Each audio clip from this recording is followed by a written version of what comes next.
of the SMC Spectre Mercenary Company Milsim, and today we're going to be doing a demo of the BCT course for training officers. BCT is the primary course which is required to be taken before joining the Milsim in any major capacity. It's the way that you get the basic training, the standards, the communication, the lingo that we use, and also your first rank. So, basic combat training. We'll go over multiple skill testing exercises, primarily which focus on communication, building clearing, firearm and driving proficiency, halo jumping, the ability to work under pressure with minimal equipment, and stealth. So, obviously, I am not using the main outfit provided by to the recruits, but that's fine. Make sure that they are all set, ready to go, which includes having a pistol and a 4.16 with no attachments. They will be permitted the use of syringes, Mark 1s only, binoculars, and water canteen. And just to make things a little bit more realistic, what we're going to do is, number one, make sure that it's early on in the day, and number two, make sure they are running the assault class. That is the only class they will be allowed to use starting off with us. Also make sure that the participant has all of the required settings set out as noted in the recruit information channel. So that is all of their gear, and make sure that they also have the game settings set so that they are able to read those and understand those. Once that's done, make sure you have a helicopter ready to use. BCT instructors must have the pilot license to become a BCT instructor. You'll start the live stream from here and then go outside.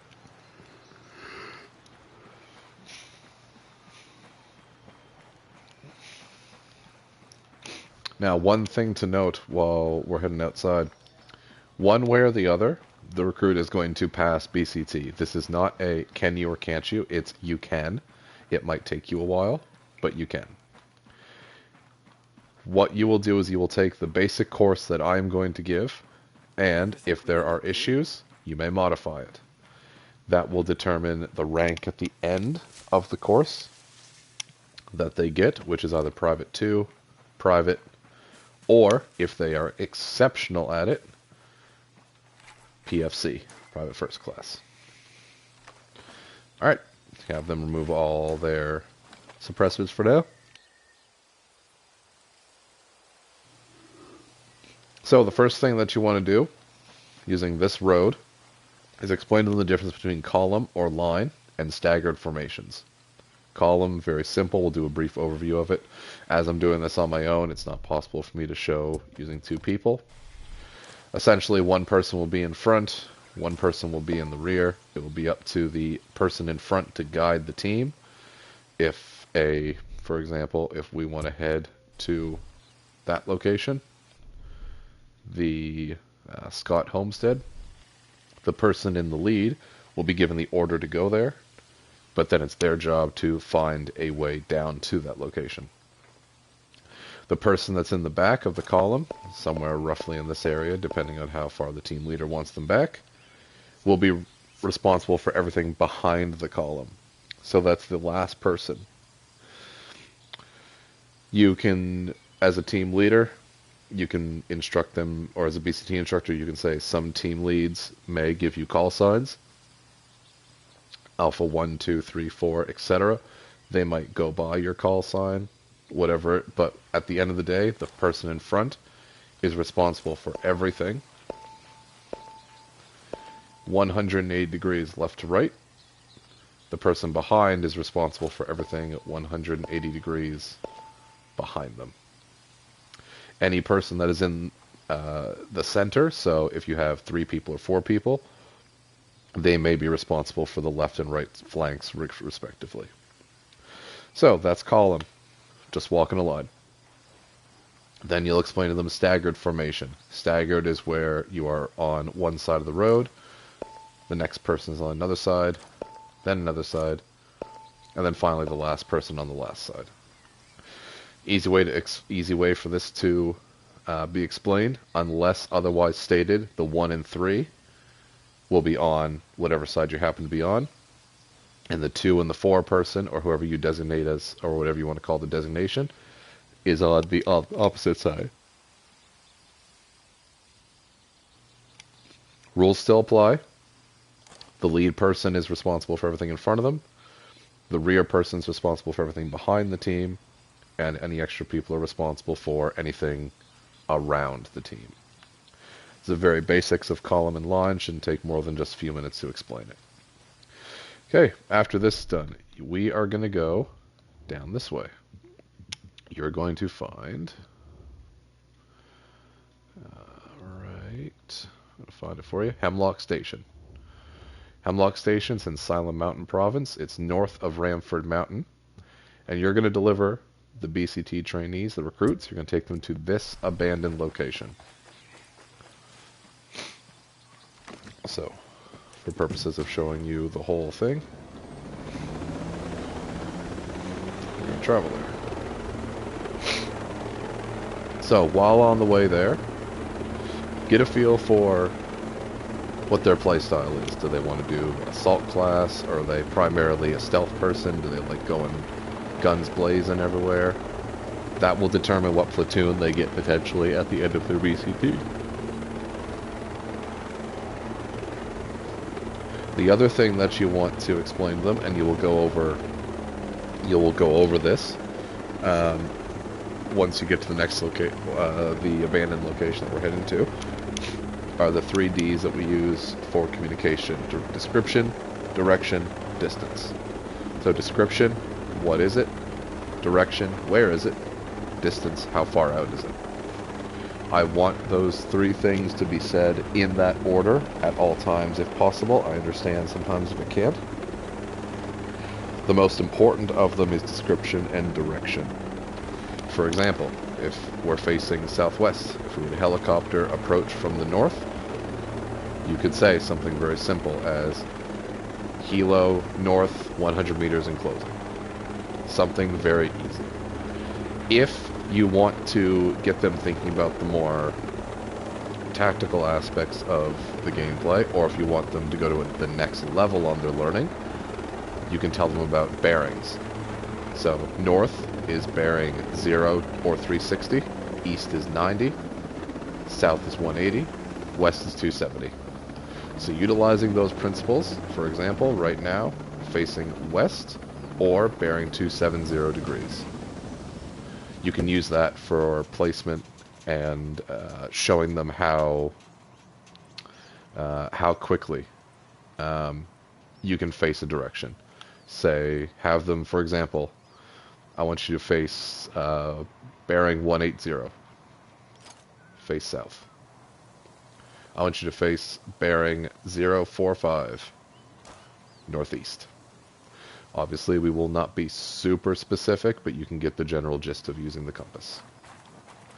Alright, now that we're here, this is going to be the training area. So, what's going to happen here is this is where you're going to go over the 2 types of breaches that we use. What we call a wing breach and a staggered breach. Staggered breach, you'll have one person on the left side, one person on the right. Each person will get as much visual to the room as possible.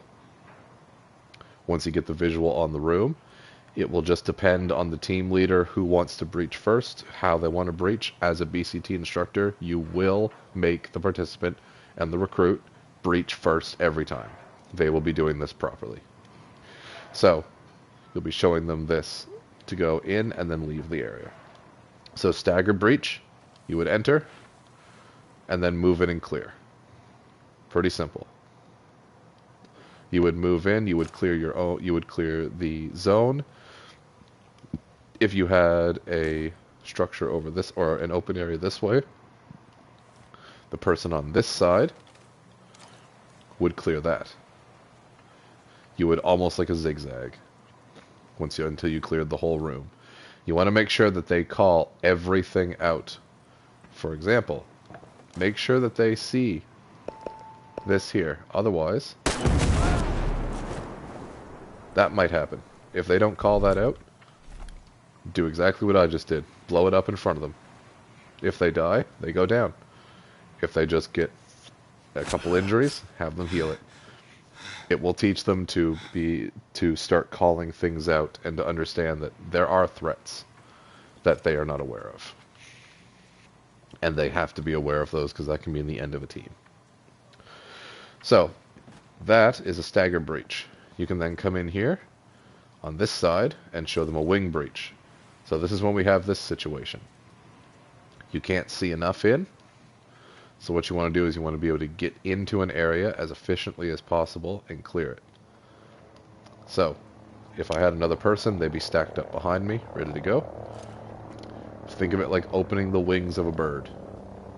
So, everything that I am going to cover would be moving in, and then this side. If I had another person with me, and this side was more open, they would cover all of this, and then they would turn around and help me out.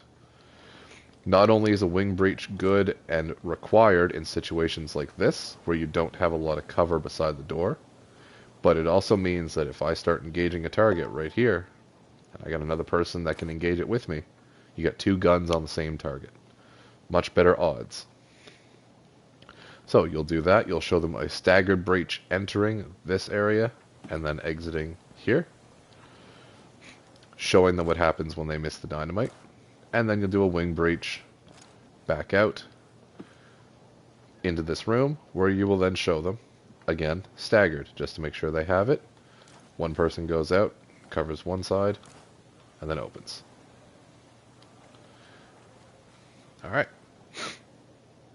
So, this will be the majority of the training that they get in terms of communication, formations, moving around, until they get playing with us more and more. So from here, you're going to take them to the Skell Security R&D Center.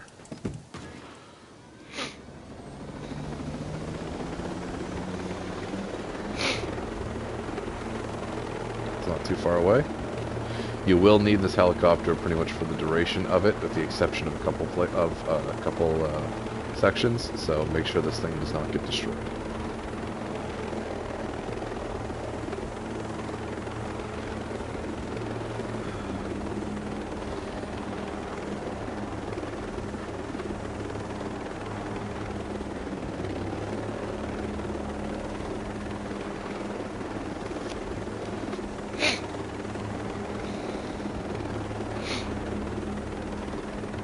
So this next phase is for the recruit to show us what they have, the skills that they have. This is going to be the biggest test and largely will be used to determine how effective a recruit may or may not be. So what happens here is you're going to go until you fly about 1,000 meters over the Skell R&D, Skell Security, let's see the name, it's been a while, where are we at? Skell Security R&D Center. So you're going to make sure that you're anywhere from 1,000 to 1,200 meters up. You want to give them quite a bit of opportunity to be able to do this correctly.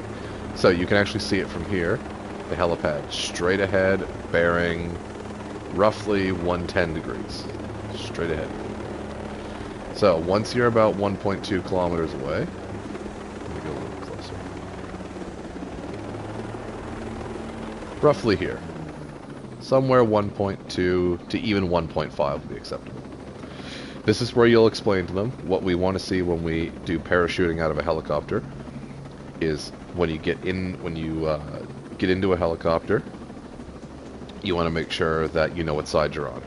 So if someone calls left side jump first or left side go, only the people on the left side go. Use this to determine how well the recruit listens to orders. So if they stay on the left side, for example, say right side jump and see if they jump. we'll go over how to deal with the disciplines and what they're supposed to do if they mess up afterwards. So, from this location, what you're going to do, now I'm going to lose the helicopter, only because I'm going to demonstrate it, but you as a BCT instructor would just take the helicopter and fly it down after them. So what you would do, for example, let's imagine there's someone on the left side, I would say right side jump. The recruit doesn't jump, I would say good. Alright, left side jump. Left side would jump, they would parachute. Their goal is to land on that helipad on the southwest side of the center. So, jumping.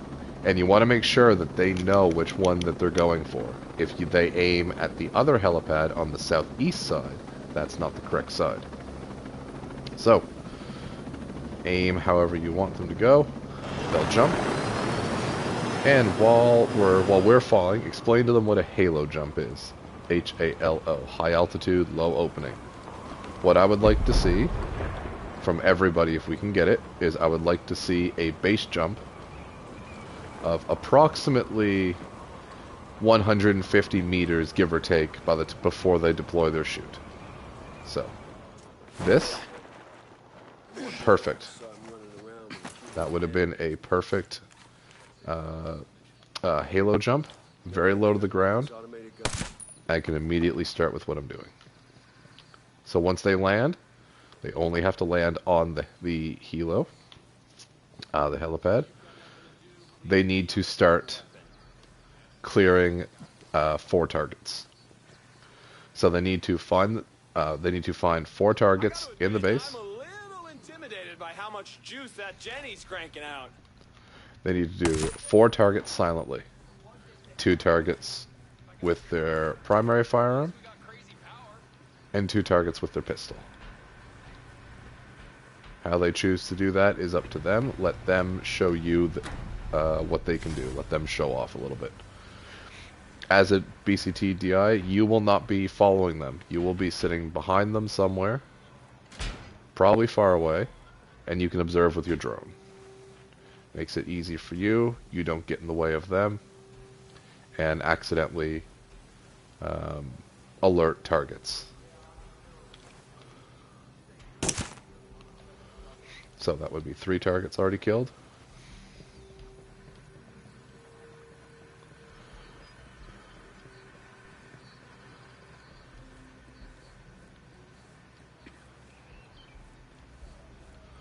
One more target with the pistol. We've been out here forever. Still nothing.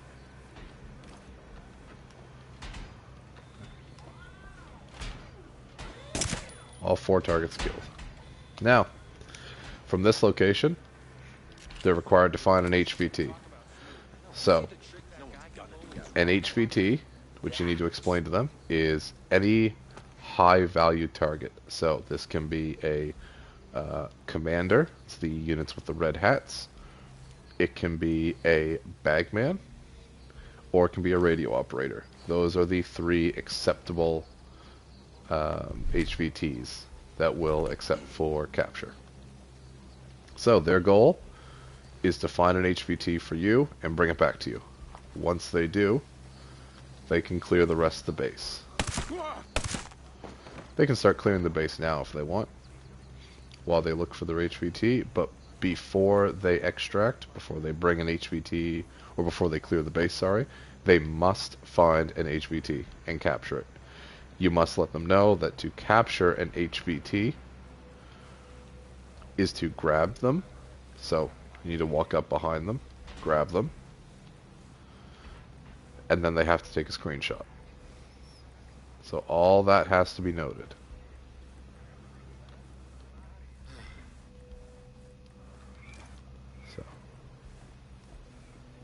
So for example, that's a radio operator right there.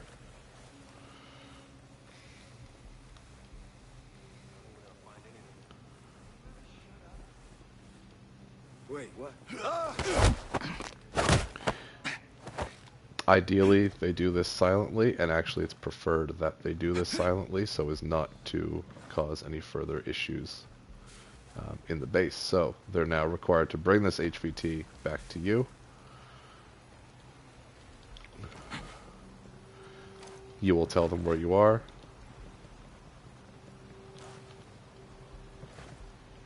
Shit! Eyes up!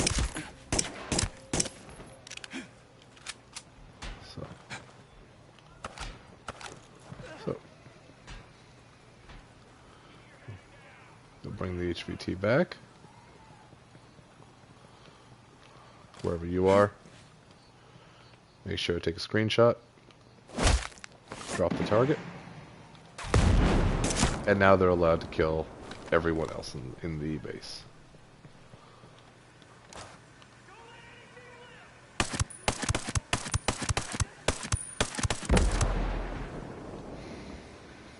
They can do so however they wish.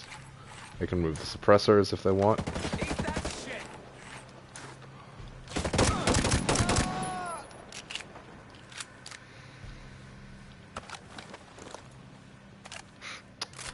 So unlike regular members of the Milsim, they are allowed to use as many magazines as they want. They're not full members yet. Once they become full members, they will have those restrictions. So for now, they're allowed to do whatever they want. I'm with you, man. Yeah! Get some! Stay low!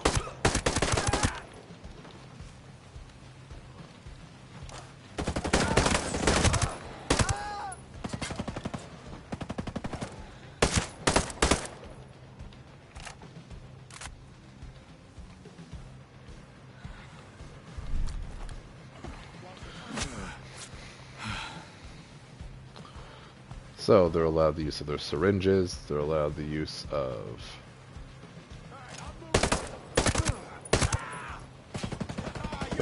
grenades if they have them. If they pick them up, sorry. If they don't pick them up, then they're not allowed that. They're only allowed the use of These guys are dead! just the standard gear that they would have pulled out at the start.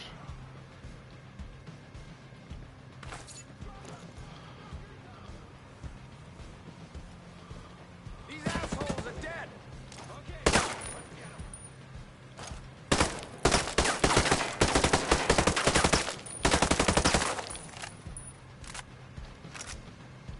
You want it? Shoot him!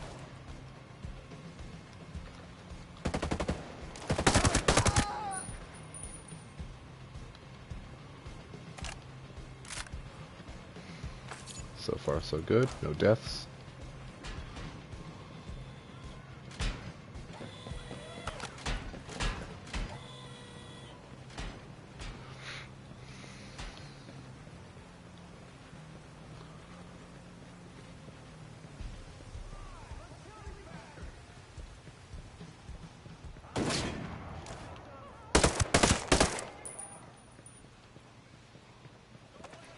You're dead, asshole!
One thing to note too, they must do this entire thing on their own. They cannot have you assist them, you cannot aid them in any way. As BCT instructor, your job is just that, to instruct. You are not to do anything else but watch and observe. Now, you can keep You can keep monitoring their progress. If they think that they've cleared the base, you're allowed to tell them, are you sure? Maybe have them do a scan, maybe have them do a double check. See if they can't find what's going on, see if they can't find the final targets, wherever they might be.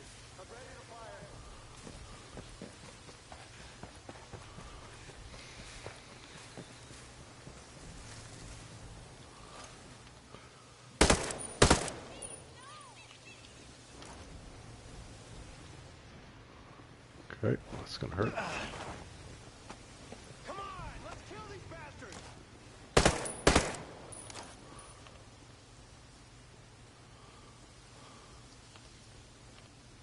Come on. Final target. Alright. Okay, you can confirm that everything is all set, ready to go. You can make sure that they have cleared the entire base.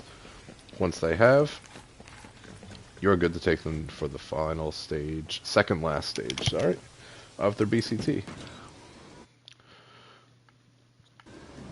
So this is also a very quick demo, just noting that the actual thing will likely take closer to an hour and a half, potentially 2 hours, depending on the skill level of who you're dealing with, and a few other factors. So, next thing you're going to do, transportation as well, and you know how fast people pick this stuff up if they don't. So, second last location is going to be the training center. So, training center, this is a range course. This is pretty simple. All they have to do is pass a course of fire. That's it. They need to do a course of fire, and they need to get X amount of points to be able to be considered a pass. This is timed. It is going to be timed, and once we get down there and we finish everything up, we'll explain the time piece of it. You will be assisting them in clearing this base as well. It will be your job as the BCT instructor to go in and assist them with clearing this thing out, because we don't care how care how they clear it. However, if you feel like you need another set of data, another bit more information on how well they operate, then by all means, what you can do is use this, and you can lead them, and you can see how they operate. You can see how well they do. You can see, you can see how well they work underneath you as taking orders. So if you feel like that would benefit them in some way, or if you feel like that's maybe necessary for them, then by all means, let them do that. Otherwise, if you feel like they're solid, they know what they're going to do, they know how they're going to go, then you can choose to just let them take their own targets. You'll kill your own targets. The goal is just to clear this area up. That's all we're going to do right now.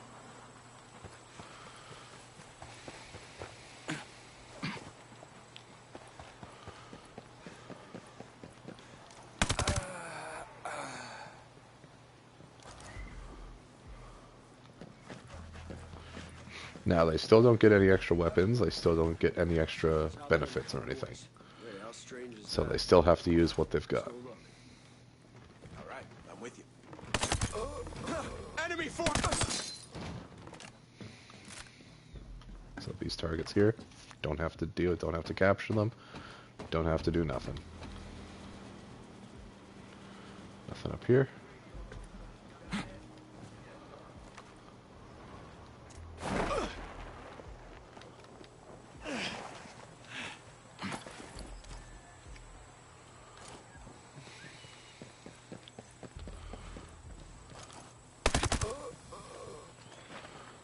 Once again, the goal is only to eliminate all the targets here. Do that however you see fit, using whatever method you deem necessary. So, and while I said you do not have to do this, it is my recommendation that you use this as a secondary test for how well your recruit operates under pressure. That is my recommendation, however, it is not required. I leave that to the discretion of the BCT instructor.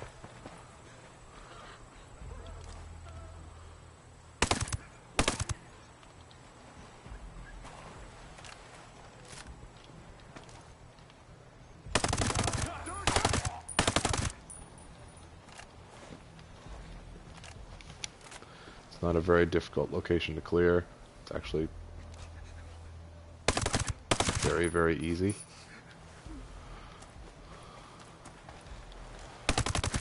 As you can see, I have no attachments on this and just very quickly running through it.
Now, just as some of you guys to note, sometimes this can happen.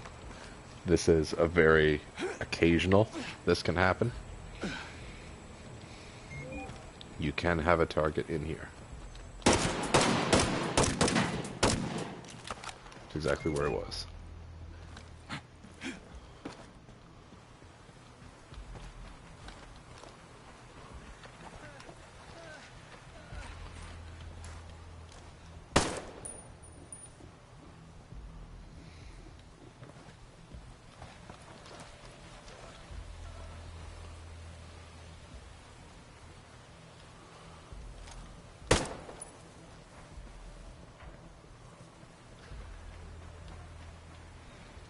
Take a couple shots, figure out where everything is, make sure it's all cleared. You will need the inside of this area, so make sure you don't have any targets.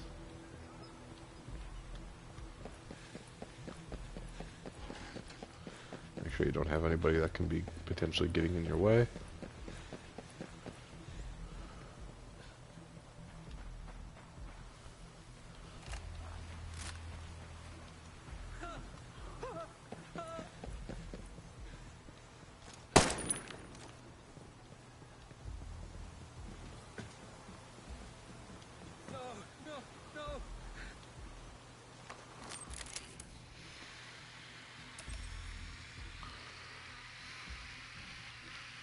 Double check if you want, make sure you did clear everybody out. Sometimes there are a few that are hiding. Can make it kind of annoying if they appear out of nowhere.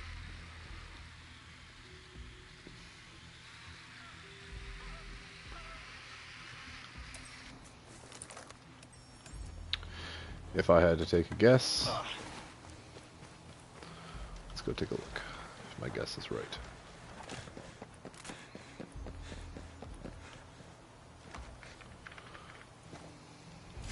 Yep. Oftentimes it can be that. Alright. Make sure they've reloaded both their primary and their secondaries, or their sidearms.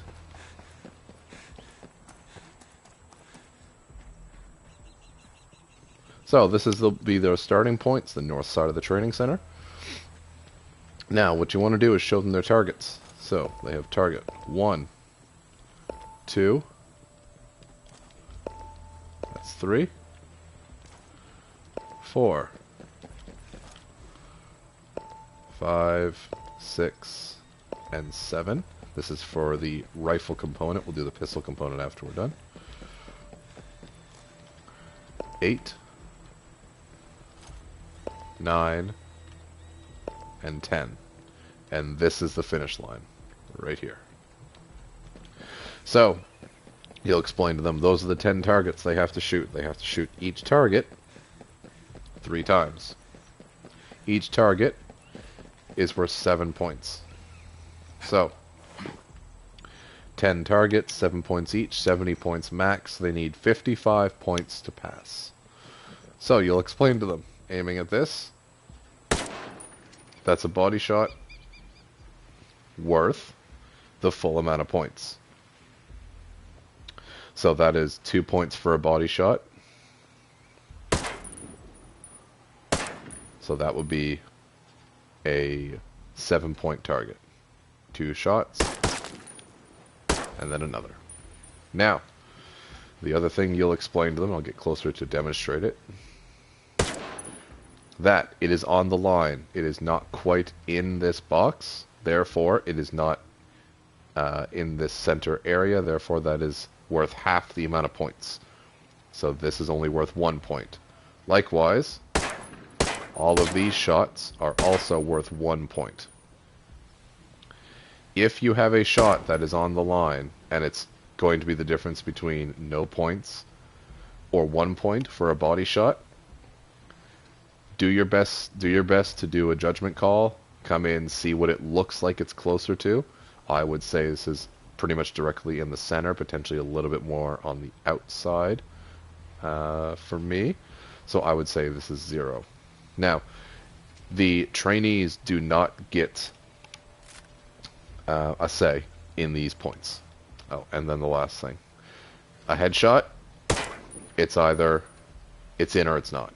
If it's on the line, it doesn't count. It must be in the box. So you either get 3 points for a headshot or no points at all. So, trainees do not get a point. If they make a shot like that, and you make the call and say, you know what, that looks like it's on the outside, I'm going to give you no points. But the trainee thinks that it looks inside the line, unless the trainee is doing their own filming on a YouTube live stream, and they can verify with us later on, then that will be considered. So they would actually have to say, hey, this is what I've got. I think it looks in. Can you come take a look at it? Because, yes, sometimes the bullets will go slightly different for one player versus another. It's just how it is. So, what you're going to do is you'll make the judgment call. You can let them do a couple practice shots if they want. They are not permitted a test run. However, they are permitted to walk the course. They are permitted to do this and aim. You must let them know that they must do this entire course in first person, just like I am now. This entire course must be done in first person with the exception of just getting into cover. Then you must go back. So, you'll explain to them everything we just went over, the 10 targets they're supposed to do. They will come back here. They will wait behind the firing line. You will let them know. All right, you will fire when I say weapons free, and when I say weapons clear, you will stop firing. This is going to be the same every single time for you instructors, so pay attention. So, if I was the TO, I would say, you will stand behind the white line. You can get into a shooting stance, which is this. They can get in this. You can even tell them, you can aim at your first target. You will tell them they must stop moving before they take a shot. There is no move. There is none of that. There is move, get the target, fire. They must make all those shots the exact same way. To pass this portion, they must get a minimum of 55 of 70 points, and they must clear this in under 1 minute. They have 60 seconds to do this entire course. I'm going to get a watch for myself, and we're going to time it. Alright, so I'm the TO, I'm standing, I'm ready, sitting here. Alright, recruit, weapons free. At this point, you can start a timer. So I'm starting the timer now. So that's worth 7 points. Aiming. 7 points. Right here. That would only be worth 4 points. Now they can sprint up to this to get to it if they wish.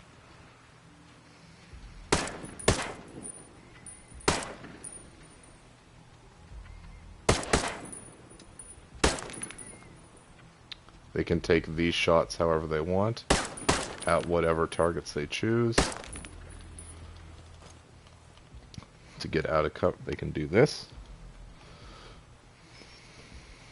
They can move up. Look at the targets. Shots. Move up.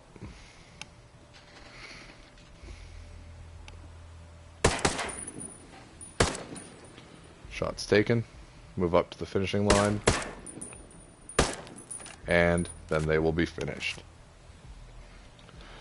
That was all targets. I missed one headshot. However, I may have missed, and I will just double check. Nope. All shots in. All shots in. All shots in. So the only target that I missed was this one where I shot slightly too low. So now I said 60 seconds. That was my bad. Ignore that. They get 120 seconds. So they get sorry. It's hard enough looking at the thing here. They get a minute 20 seconds. That's what I'm at. A minute 20 seconds. So 80 seconds total.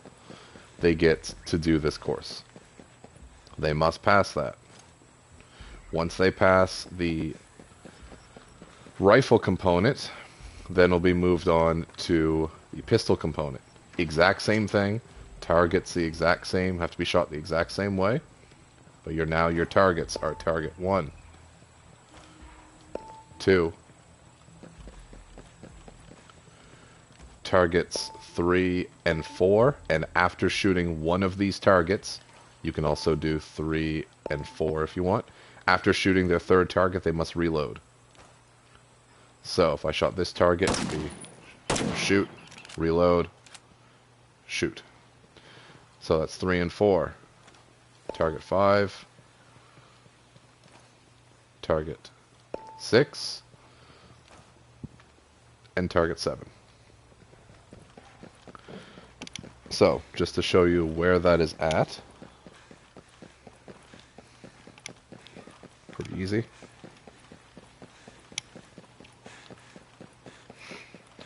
So walk up. It's the first one on your right. So it's past target 3 on the rifle course. So once again, they'll wait here. They can walk the course. They cannot shoot, but they can walk the course. Same thing, first person the whole way. And I will show the only exception to that when we get to it. So I'm going to do this again.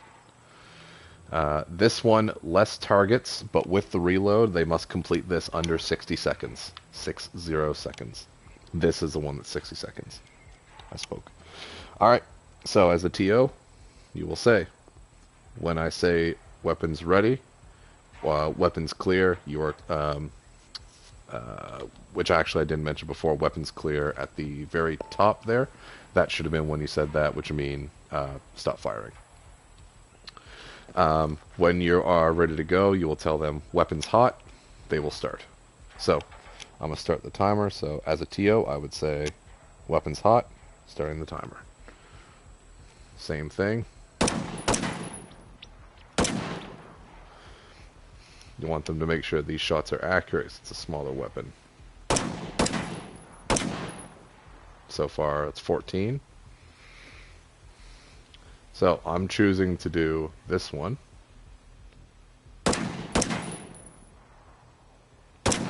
Reload.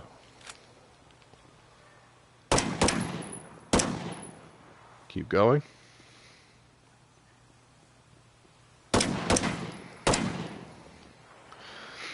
So one of those shots will be a miss on the headshot again. Then here, crouch down, final reload.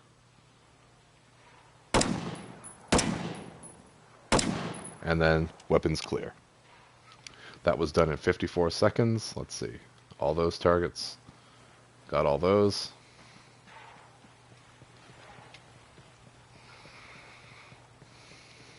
All those were in. All those were in. Now this one,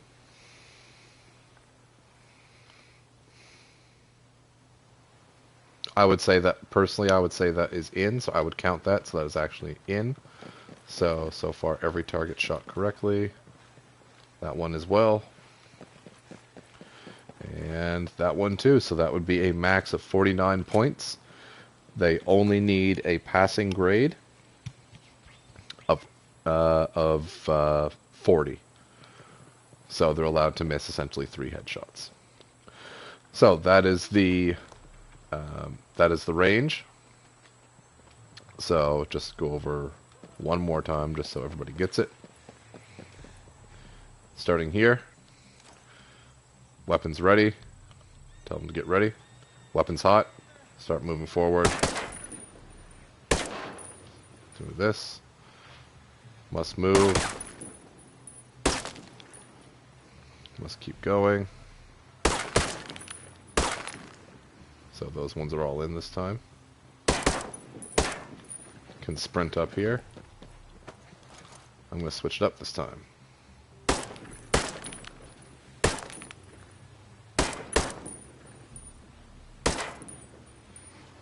Move slightly if they need to adjust.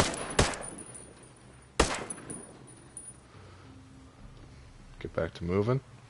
They can do this just very quickly to make sure that they are actually properly aiming down sights and standing.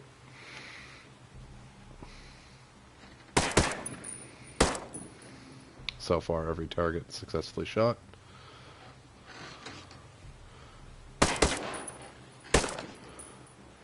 Get the last target. Reload, cross the finish line. Weapons clear. No more targets. Alright, one more time for the pistol course.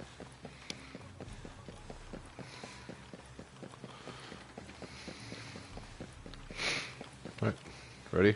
Get them first person. Weapons ready. Weapons hot.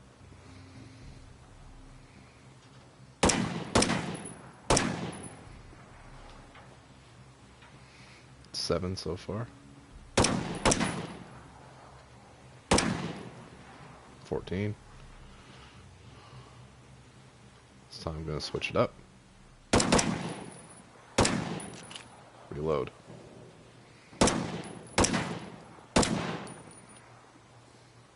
All good to go. Move to this one.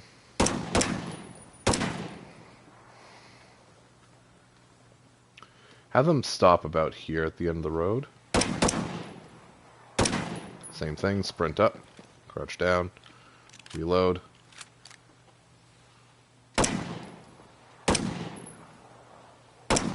And done. Weapons clear. You can do the evaluations afterwards. All shots successful. Now, one thing I want to tell you guys about. Pistol, pretty easy, you're always going to have the rounds. What happens if you accidentally shoot? So let's say we've shot all these targets are all good to go. I've shot all these correctly. Then we get down to this one, and instead of doing 2 body shots and a headshot, I do 3 body shots and a headshot. Well, the headshot doesn't count, it's only 3 shots per target. So that means when I finish this course, when I finish here, take my 2 shots. I'm only allowed to take those last 2 shots. Only until the firearm reloads. If you miss any shots after that, you lose all those points. Alright. If there's any questions, you can direct them to me or any other BCT instructor who's gone through this a few times since we have them. So, that's it. That's the range course. Once they complete this, you will tell the participant, you will tell the recruit, I want you to find me a vehicle and take me back to Air 1. That's all I want you to tell them. If they ask what kind of vehicle, don't tell them. Just say, I want you to find me a vehicle. Leave it to them what they want to do. If they take a helicopter, for example, if they take... let's see. If they take this thing, for example, I want you to let them do it, but I want you to dock them points on it because they don't have a pilot's license. They don't actually know how to fly that according to us. So I want them to be thinking of, at some point, you've mentioned, hey, by the way, pilots are only those that have taken the course. You know, you can't fly yet. You won't be able to till the end. Hell, let them take this if it's here. Doesn't matter. If all I want them to do is find a vehicle. Hell, even this thing. Take this. What will happen is, once they find that vehicle, you, as the instructor, will guide them. Maybe you want them to go this way. All along this road, all the way up here, then to Air 1. Maybe you don't. Maybe you want to fuck with them a little bit. Take them around this way. Who knows? I just want them to be able to follow your directions to get from wherever this vehicle is that they got and take it back to Air 1. If they decide to take the helicopter, yes, dock them points. Don't make them go back and get another vehicle and do it again. However, dock them a rank. Or let them know exactly what should have happened. You will do your final review with them while still on stream, and you will do that here in Air 1. Once you arrive, you'll go on the outside plateau, that plateau where we all exit Air 1 at, where you started the BCT and explain column and line. You will do your final review. Go over everything they did good, they did bad, they need improvement on. Make sure they know that by passing this is the rank that they're going to get versus, you know, whatever. That's entirely up to you as the BCT instructor. If you decide that you want them to have, you know, a private 2 rank, but someone else watching it thinks that they should have lower, it doesn't matter. It's you as the instructor that took them through the course that has the ultimate say on what they get. A couple things that we also want you to tell them. Once you're finished, you need to explain to them how the Discord works. As a training officer, you also need to give them a role. You need to be able to give them, or as a BCT instructor, you need to be able to give them the operator role and take the recruit role away. You need to also put them into a platoon, which means you need to either, if you have the permission, or if you don't and you know someone that does, you need to let a commanding officer or a unit commander, whoever it happens to be, because keep in mind a BCT instructor may be a sergeant. They might just be really good and want to take the course. How you feeling? You need to provide that member's information to a commanding officer or a unit commander or a TO that can do the transfer. You need to put them in you need to put them in either platoon 1, platoon 2, 3, 4, whatever we have at the time. You also need to explain to them that the following things. Number 1, the barracks room. Barracks room, it's just for shooting the shit. That's all it is. It's for people to come in, fuck around, say, hey, how you doing? Whatever. Cool. Reporting for duty. This is going to be the biggest one. You need to make sure that they know that when they want to play with us, they need to say, You ever think this is at how your life would go? whatever their name is, reporting for duty. When they are done, when they're logging out, you need to let them know that they have to, again, post another message saying, at whoever they are, signing off. That is all that we're going to accept for that channel. Reporting for duty or signing off. Nothing else. Nothing more, nothing less. You need to go over with them the operator parameters. What's required. So the weapon restrictions, ammunition use, cosmetic and uniform properties, class use. You need to go over with them the loadouts. So what all the classes entail, what all the classes are.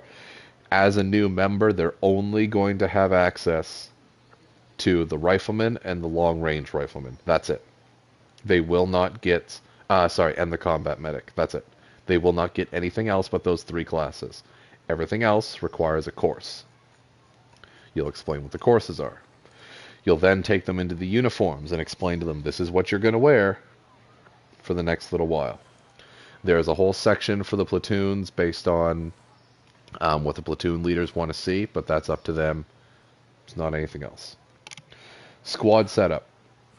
This is where you'll tell them, hey, if you guys want to play, you know what? We're going to go for it. And, hey, I'm looking for a squad. Does anybody want to do a mission? You'll have them set up their operator file. So their operator file will be everything for them with their information. They will also need the SMC oath. They'll have to put that in. And make sure that they put in all the information as required.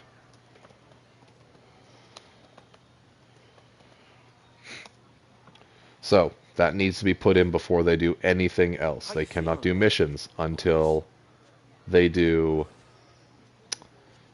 They cannot do missions until they start their operator file. You must let them know that it is up to them to update that, because no one else is going to do it. If they do something and it's not noted, then it never happened. Make sure they have the game settings set up. Make sure they understand the rules. Make sure they know what the administration stuff is. Big thing, make sure they know that within a 2-week period, they have to do something. A patrol, a supply mission, an operation, something. They have to do something in 2 weeks. Because I want them to be active. That's what I want to see. I want to see people active, and I want to see people getting up and doing stuff. Let them know as well that they are free to play with anybody. Doesn't matter if they're in platoon 1, 2, 7, whatever we have. They can play with different members, but ultimately their platoon is their first loyalty. Beyond that, again, just make sure that they understand the courses, that they need to get courses first before they can start using any of these other things. Tell them they can't be a sniper until they take the sniper course. They can't use an LMG until they take the heavy MG course. So, some of these classes they need multiple courses for. So, make sure they have that all set up, all ready to go. Make sure that they also understand the use of YouTube and live streaming their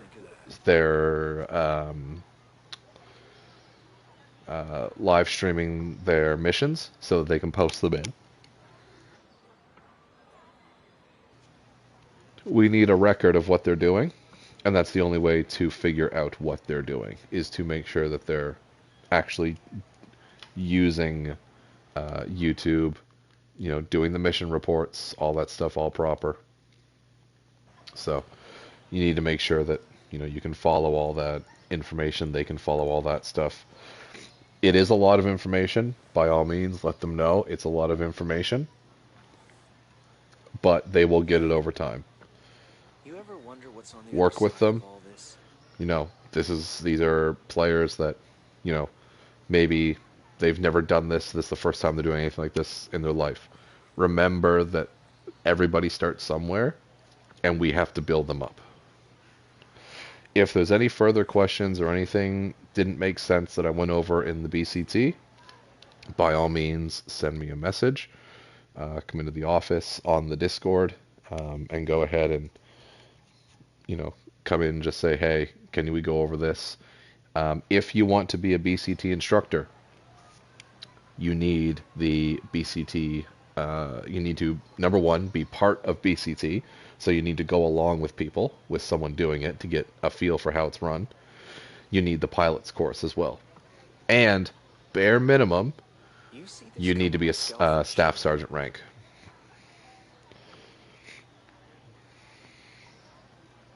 You need to have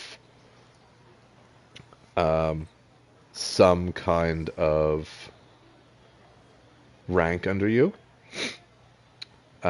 Staff sergeant is kind of the lowest that I'll accept, but we would prefer to see the upper enlisted. So your sergeant first class to the sergeant major of the armies, SMA, SFG to SMA. I would prefer to see You those. ever wonder what's on the other side of all this? The reason I want to see those ranks is because I want to see people that actually are trying to get better at the game and are actually trying to make, the Milsim and the Discord better. They're trying to get in, they're trying to help recruit, they're trying to do all these things. I want those people to be the ones that start doing BCTs. So that ends the description for BCT. If there's any further questions or concerns, it can be brought forward to any BCT instructor, commanding officer, or myself, Brigadier General Valkyrie. Otherwise, I know it's been a long process for this one. If you're interested, like I said, just go through it with someone who's going to do BCT. We'll get you all through it.